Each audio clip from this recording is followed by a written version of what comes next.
House Republicans are investigating the Obama administration's move to delay a key part of the health care overhaul, claiming the announcement was completely at odds with prior claims that Obamacare was running on schedule and questioning what provisions might be delayed next. It's clear we have no idea the full scope of delays and disarray that may be coming. The American public deserves answers, Republic. Fred Upton, R-Mich, chairman of the House Energy and Commerce Committee, said in a statement. Republicans on Upton's committee fired off a pair of letters on Wednesday to both the Treasury Department and Department of Health and Human Services. They demanded records detailing deliberations regarding the recently announced delay and ongoing talks about other elements of the law that some groups want changed, delayed or repealed. The intense scrutiny comes after the administration, at the start of the holiday week, announced it was delaying until 2015 a requirement that large employers provide health insurance or pay a fine.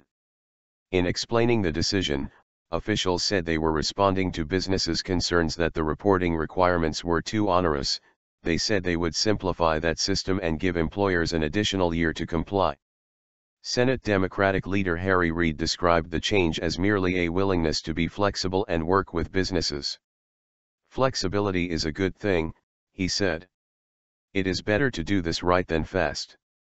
But Republicans, while claiming the decision was a political move to push the mandate past the 2014 elections, said the abrupt delay was also a sign of the broader problems with the law.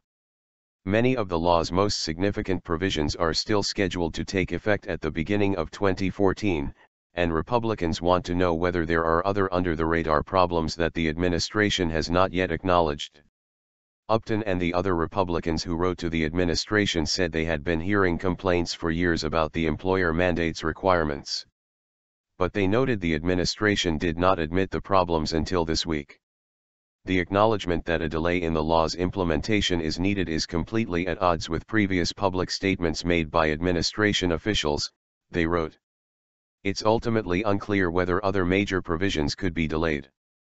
The employer mandate, while significant, will affect a limited number of businesses, those with 50 or more full-time employees who weren't already providing health coverage.